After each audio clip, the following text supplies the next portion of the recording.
noches.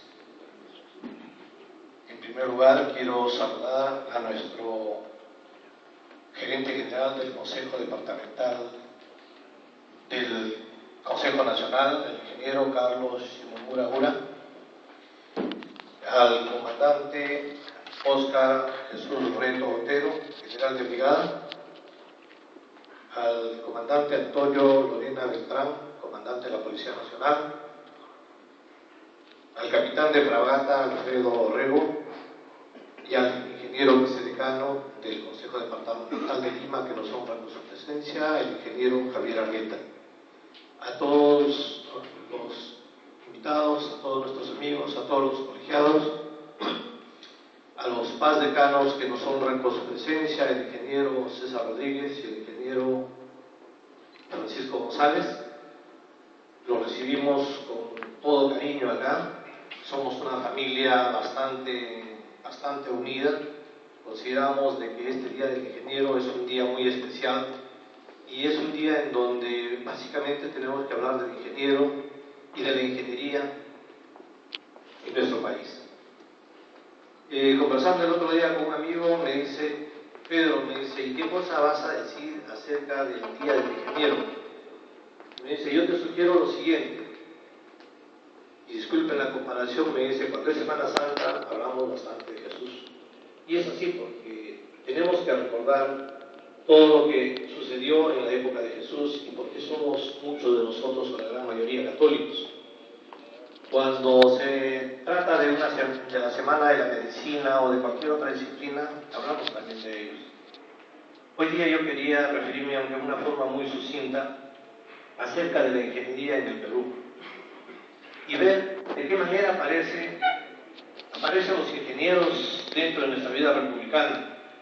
Lógicamente la ingeniería no aparece recién en el Perú o en Europa.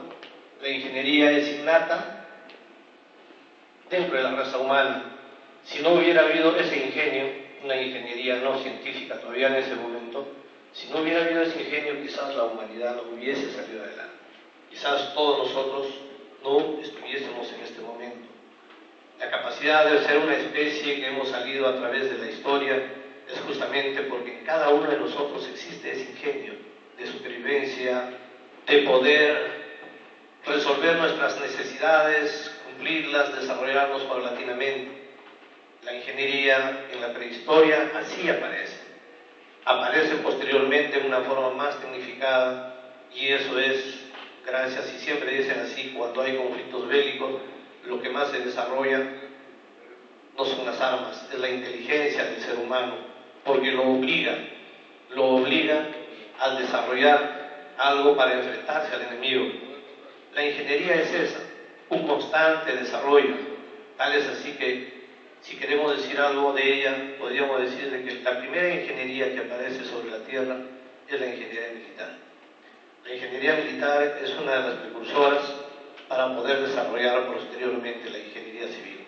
Y la ingeniería civil viene a ser aquella que de una u otra manera pasa las funciones que antes veían los ingenieros militares a las acciones civiles y desarrollo de las ciudades. En nuestro país ya, y eso lo dice en su libro el ingeniero Sota Nadal, ex rector de la Universidad Nacional de Ingeniería, en donde habla acerca de la historia de la ingeniería, ya por los años 22 del siglo XVIII, el general San Martín ya hace algo para poder encaminar a la ingeniería hacia una institucionalidad. Se hacen muchas cosas desde esa época. Se reforma en los sistemas educativos y dentro de ellos siempre está metida la parte técnica con la parte de ingeniería. Pasan muchos gobiernos, en ese entonces, después de la independencia, todos los gobiernos eran militares, pero llega un momento, y no es que por eso sea así, llega un momento en donde asume don Manuel Pardo, en el año, si no recuerdo, 1872, un civil por primera vez en la presidencia de la República, y lo primero que hace es justamente darle el impulso a la educación. Ese impulso a la educación está plasmado en lo que ahora nosotros conocemos ya la ingeniería científica, y es que en el año 1876 mediante una comisión formada exclusivamente por él, en donde fue encabezado por don Eduardo de Javis, se funda o se crea por primera vez la Escuela Especial de Ingenieros Civiles y de Minas. Es ahí en donde parte todo este proceso de ingeniería en Perú. Podríamos decir que en el año 1876 aparece la ingeniería en el Perú, tal como nosotros en este momento lo conocemos. Ya aparece en forma oficial. Esa ingeniería se va desarrollando paulatinamente, aparecen nuevos ingenieros, comisiones de pocas personas, pero van apareciendo ya, y cuando empieza a crecer a finales del siglo XVIII, para llegar ya a los años 1900, en el año 1898, un grupo de ingenieros se reúne y forma una sociedad que se llama la Sociedad de Ingenieros del Perú, que hasta ahora está latente en nuestro país, y es en el año de 1898 en donde ya los ingenieros empiezan a agruparse, pero se agrupan por voluntad propia, como lo hacemos cualquiera, formar una sociedad para reunirnos, para intercambiar ideas y todo lo demás. Más aún, ya en ese momento ellos están descentralizados, se descentralizan de tal manera que a nivel de todo el país aparecen las filiales, ¿no? Las filiales de la Sociedad de Ingenieros del Perú. Al transcurrir los años, ya con el advenimiento del desarrollo de la industria, ya la Sociedad de Ingenieros del Perú, en un congreso de ingenieros en el año de 1932, intentan crear lo que ahora sería el Colegio de Ingenieros del Perú, en el año 1932, pero esto solamente llega a realizarse en el año de 1962, en donde se plasma en la ley 14036, si mal no me equivoco, y en ella se crea el Colegio de Ingenieros del Perú, de tal manera de que a partir de ese momento ya la asociación de ingenieros, es decir, la agrupación, de ingenieros, no es una situación de voluntad de los ingenieros, sino es una situación imperativa mediante ley. Ya los ingenieros tienen que colegiarse para estar dentro de los cánones de la ingeniería. Durante muchos años, hasta el año de 1987, el Colegio de Ingenieros no actúa como debería haber sido. Existían muchas similitudes, porque en sí los que quisieron organizar en ese momento lo trataron de hacer a imagen y semejanza de la Sociedad de Ingenieros del Perú, y es así que en el año 1987 sale una nueva ley en donde da la forma y la organización que en este momento lo tiene. Lógicamente, hasta la fecha han ido ocurriendo una serie de leyes que han ido modificando en algo, pero la estructura básica es la determinada en el año de 1987.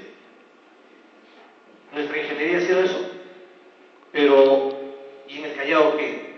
Hace unos momentos nuestro secretario comentó y leyó el acta de fundación del Consejo Departamental del Callao, y esa fundación se hace un año después, es decir, en el año 1988, un 20 de agosto, un año después de que se da la ley 24648, en la cual nosotros como Colegio de Ingenieros ya estamos organizados en la misma forma que ahora. Una fecha muy notable para la ingeniería del Callao justamente es esa, 1988, y es necesario recordarla. ¿Por qué? Porque dentro de ella también, para la ingeniería chalaca, existe una persona muy especial, el ingeniero Adrián Marcelo Montalbán Garcés, nuestro decano y decano emérito, fallecido ya, que lo recordamos bastante, siempre fue un ejemplo para nosotros y creemos que debemos seguir los pasos que él nos dio.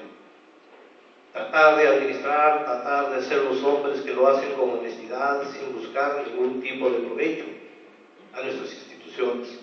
Necesitamos seguir los pasos de ese ingeniero que en todo momento fue el hombre que vio algo diferente para el Callao. Vio que aún cuando estaba dentro de la organización política, el Callao como una provincia constitucional no tenía un consejo departamental. Él fue el que gestó eso, y él fue el que en este momento podría decirnos: señores, el Consejo Departamental del Callao tiene que cuidarse de la misma forma como lo cuidé yo. Debe cuidarse de algunas personas que de una u otra manera podrían o pueden hacer mal uso de ellos, hacer mal uso de la influencia, mal uso de los activos físicos y de una serie de cosas que, en cierto modo, hablar de esas situaciones a nosotros nos entristece. El ser ingeniero en sí, comentábamos también de que no solamente significa hacer muy buenas obras, ser muy capaz en lo que es ingeniería. No, el ser ingeniero tiene una responsabilidad mucho mayor. Esa responsabilidad mucho mayor significa ser el ejemplo para los demás profesionales, competir por ser el ejemplo con los otros profesionales, que creemos que también ellos hacen lo mismo. Y el colegio de ingenieros quiere hacer superior al colegio médico o al colegio de abogados, eso es natural. Luchamos por ser mejores, no competimos por hacer quedar mal a nadie. En la competencia justamente está el desarrollo, y la ingeniería no solamente debe ser científica, debe ser honesta. La ingeniería debe aplicar su código de ética, debe aplicar ese profesionalismo que nosotros debemos poner en todos nuestros actos, no solamente en las obras.